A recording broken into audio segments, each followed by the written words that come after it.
Next, we will talk about some advances in the genetic detection methods.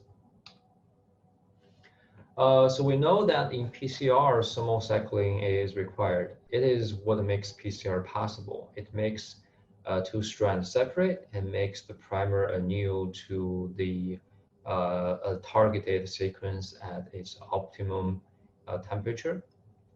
However, these strands can be its weakness as well, because um, the cycling takes time. If every cycle takes 2 minutes, then the total reaction would take 60 minutes or more to finish.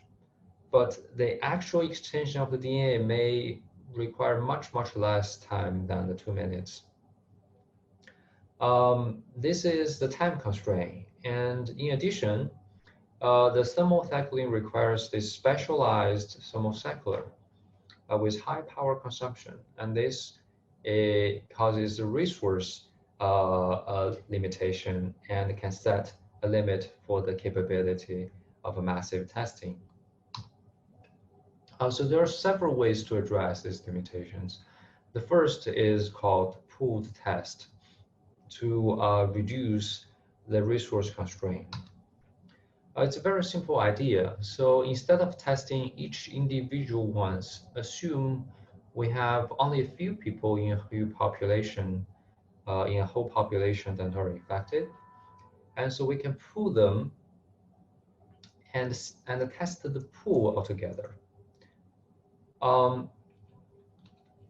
So assume that the infected people only accounts for very low fraction, then the most of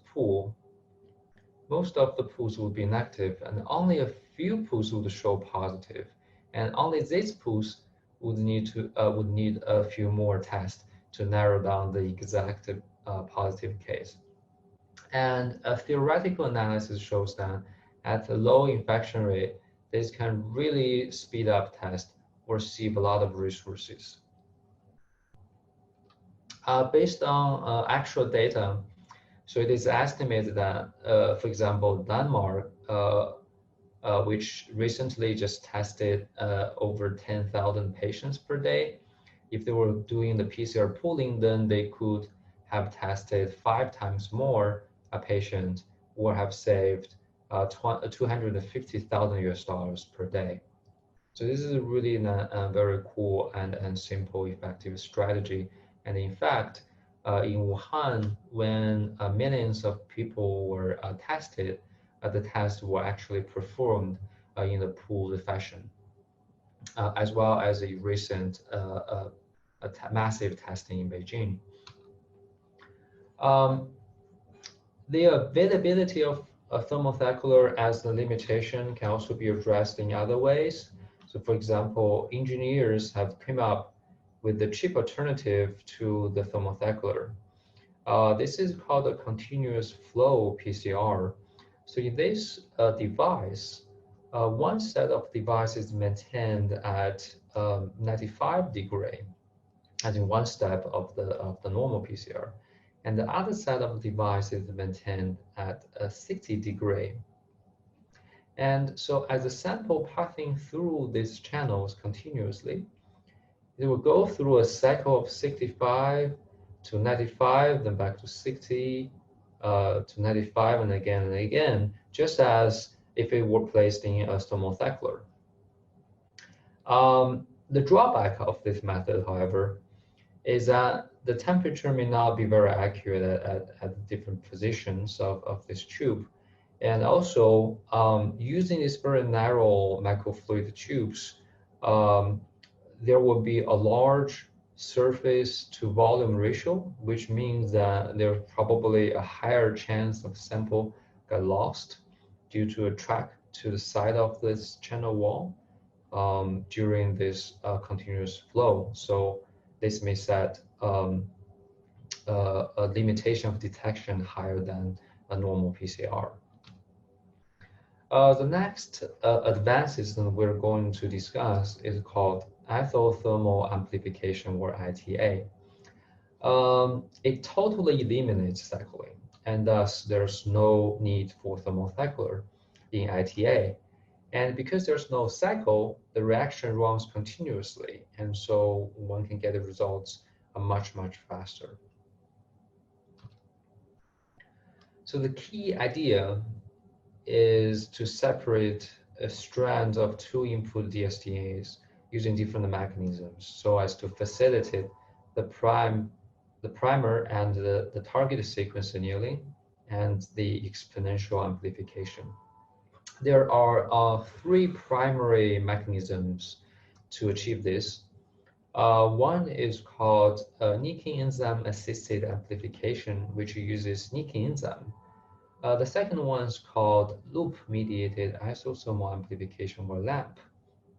It uses a stem loop to mediate the single-strand sequence target and the primer annealing. And the third one is called recombinase polymerase amplification, or RPA, and it uses recombinase to achieve that. So we'll first introduce nicking enzyme, which is actually derived from the bacterial endonucleases. And this endonucleases, in its natural form, can recognize a double-stranded DNA, very specific double-stranded DNA sequence, and then cuts both strands. And then this enzyme can be engineered so that it loses, its catalytic activity for cleavage of one strand and leaving the other one intact. So in this case, it can only cut the top strand but not the bottom. So the name nicking top BBVC1, or the other side can be engineered or mutated and leaving only the bottom cleavage activity intact, but the mutated the top strand cleavage activity. So this one will be called nicking bottom BBVC1. So with this nicking enzymes, one can design a strategy called nicking enzyme assisted amplification. So in this strategy, we have a specially designed primer, and this primer, in addition to containing the sequence and the complementary to the target sequence, also contains a sequence for this nicking enzyme to recognize. And so after the primer gets extended along the template, and in their extended product, at the end of that product, it will contain a specific sequence that can be recognized by the nicking enzyme. So then the nicking enzyme comes in and nicks only one strand. And then a DNA polymerase, which has the activity called the strand displacement activity. And basically, as it extends from the nicking site along the template DNA, it will separate the previously annealed DNA strand. And then the separated DNA strand becomes a template for another round of primer annealing, nicking, and extension, forming this amplification cycle, just as a PCR, and they will keep going and do the continuous exponential amplification.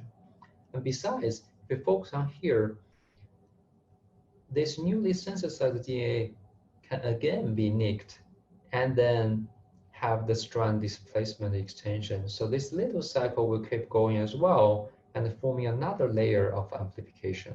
And thus, this whole strategy, this amplification is continuous and it can go very, very fast. And it is said that the about adenal, which is a machine that claims to be able to detect COVID-19 only 5 minutes for the positive samples and 13 minutes for the negative samples, probably takes some forms of this amplification strategy in its chemistry, but this is not confirmed. The second form of isothermal amplification is called LAMP, which stands for loop-mediated isosomal amplification. And this strategy makes the use of DNA loop. And so in this cartoon, a line represents a single-strand DNA molecule. So basically, we have quite a few different primers here. And so we have the first primer, the primers right here. It contains a sequence and a complementary to the B1 sequence in the target sequence. Okay, and so once it anneal and extends, there's the second primer called the B3 primer. It will bond here and extend, and through the strand displacement activity, it will separate the B2 strand from the targeted DNA. And then the B2 strand serves as the template for the third primer, which contains a sequence that is complementary to another sequence F1C on the targeted DNA. And it will be extended in the form of double-strand DNA. And the fourth primer, F3, will bond here outside of the third primer, and through the strand displacement activity, takes and separate this strand from the target strand. And then through these two steps, we will get a DNA that looks like this. On one side, it contains a loop that formed between the F1 sequence, which binds to its complement sequence F1C, and on the other side, we have the B1C sequence binds to its complementary sequence B1 and forming this loop. And this loop is critical because after extension, so in this case, after extension, the F1 extended and flattened out the B2 loop, but the F1, the loop that close to the F1 is still a single-strand DNA. And because it's a single-strand DNA, it allows the priming to its sequence. And then this prime will be extended, and through strand displacement sequence, it will separate the previously annealed sequence, for example, this one. And once that sequence is separated and become a single-strand DNA, the other side, the B1, the B1C, will form a loop again and expose this part of the single-strand DNA, which contains the B2 sequence, to be primed again. So this type of priming will keep going and form this exponential amplification. And this is also continuous, and so the reaction runs very fast.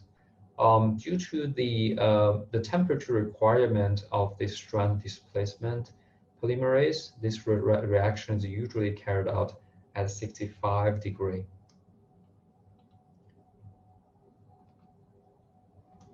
The third form of ITA utilizes recombinases. So first, the recombinases is pre-incubated with primer to form a complex.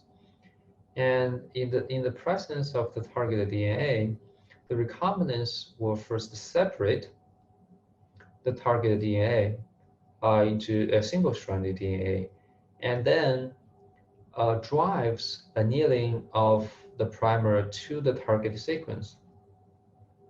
And once the primer annealed to the complementary sequence, the strand displacement activity will proceed and synthesize a new strand and separate the other strand. And so in this reaction, to make it more efficient, the reaction also contains a protein called a single-strand DNA binding protein, or SSB. This protein will bond to the separated single-strand DNA and stabilize it. And so this is very much like a PCR, and in each round, not a round, it goes in a continuous fashion. The recombinase comes in, separate the double-strand DNA, and then anneal the primer and make a new strand. And so this reaction also runs very, very fast. So the method I mentioned above, those different isothermal amplification method, can also be combined in a nested way. For example, in the first reaction, the region that's a little bit larger can be amplified. And then these amplified sequences, this DNA, can be used as the input for the second round of amplification, which amplify the inner part of the sequence compared to the first round. And so this allows even more uh, uh, magnitude of amplifications to be achieved in isothermal amplification. The problems with isothermal amplifications, just like the primer dimer exists in PCR, so the unspecific amplification also can form in isothermal amplifications. And in fact, they are even, they are actually much, much worse. And because once this unspecific amplification forms, it will be continuously amplified and they can overtake all other amplifications, for example, the amplifications of the desired target sequence. And they're because they're usually smaller, so they get amplified more efficiently. And so this figure shows that when the input is low, when you only have a very few input, you actually primarily get unspecific amplifications in the isothermal amplification. So can we add some specificity to the isothermal amplifications? Yes, in the last part of this lecture, we will talk about two different methods to add the specificity. The first method is to use a specific DNA probe to detect the amplification product rather than using dyes that basically detects all the products. So this probe is usually called Techman probe. It's a widely used probe. It is a small stretch of DNA, just like primer. It contains the sequence and complementary to the target sequence. On its two sides, it is a specially designed dye and its quencher. And because the dye and the quencher are very close to each other due to the link of this stretch of DNA, the fluorescence from the dye is quenched, and so there's no fluorescence. And when there's target sequence present, the probe annealed to the target sequence. And as the polymerase extends, it encounters the annealed probe, and it has the actual nucleus activity, which will degrade this probe DNA, and thus freeing the dye molecule from the quencher, and so there will be fluorescence. The more the target sequence amplified, the more the free dyes will be generated, and the stronger the fluorescent signal. And so this method is based on the DNA annealing. It is quite specific, but still it can tolerate some mismatches. The other strategy is to use an enzyme that can recognize a specific sequence. One of the widely known examples of the system is the CRISPR system. And the particular case is called CRISPR-Cas9 system. This system is used by the bacteria to detect and eliminate invading viruses. The detection system has three components. The Cas9 enzyme is a protein, a tracer RNA, and a guide RNA. The guide RNA has complementary sequence to the target sequence. And so Cas9 tracer and guide RNA forms active detection complex. And when this complex bonds the target sequence and when the Cas9 enzyme sense that the guide RNA annealed perfectly to a target sequence, the Cas9 enzyme is activated and then it will cleave the target sequence. And by doing this, to cleave the invading virus.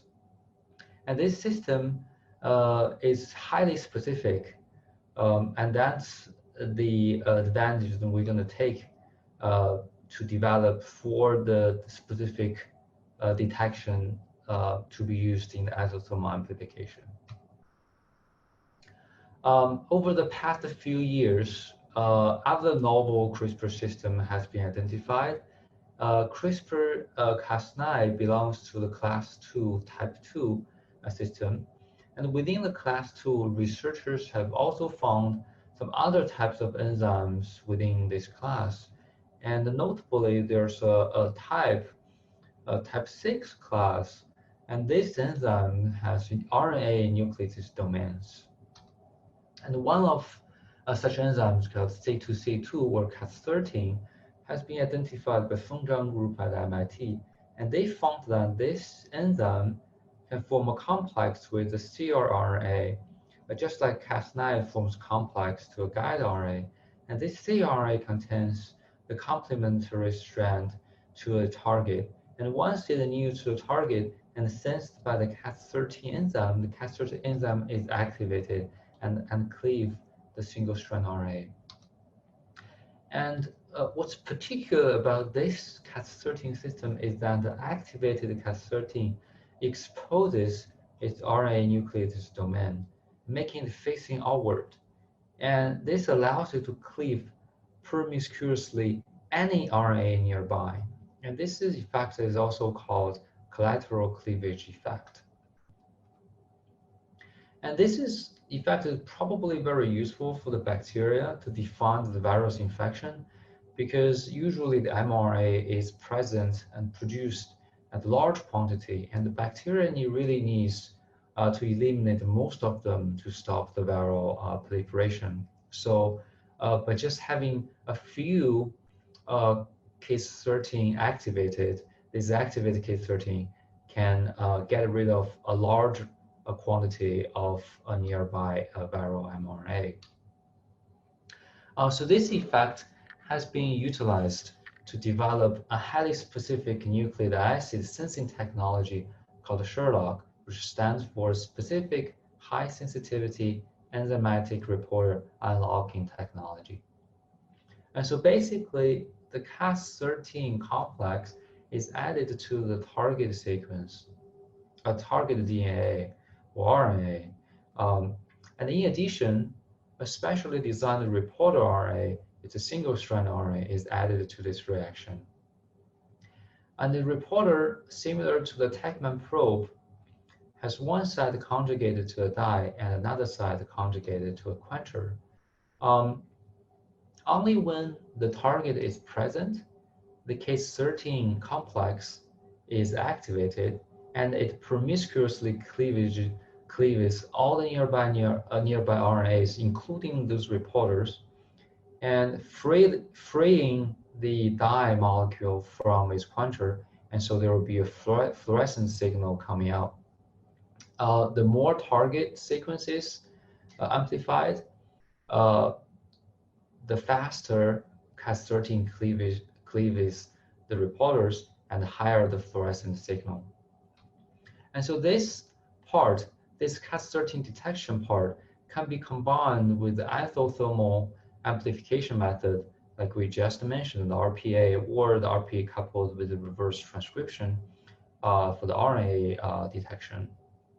And the product of the RPA is transcribed into the RNA to be coupled for the Cas13 detection. And so this whole method is very sensitive and specific. So in their original research, they found that this combined method can detect down to the nanomolar concentration of input. And the method is also highly specific. Even a few mutations between mismatches between the cRNA and the target can result in a much reduced differentiated detection signal. Subsequently, a Doudna lab at the University of California has also found a similar collateral activity against single-strand DNA in Cas12. and named the technology detector. There's also some other enzymes processing collateral effect. So with the probe and the CRISPR system, the specificity can be greatly improved for the isosomal amplification methods for detection. And so several research have reported using this isothermal amplification method for detection of COVID-19 since the outbreak. And they can achieve the detection in a much, much less time compared to conventional qPCR with little reliance on expensive qPCR machines. And some even has already received the FDA clearance for clinical tests. With that, we will conclude this lecture. I hope you stay healthy and enjoy summer.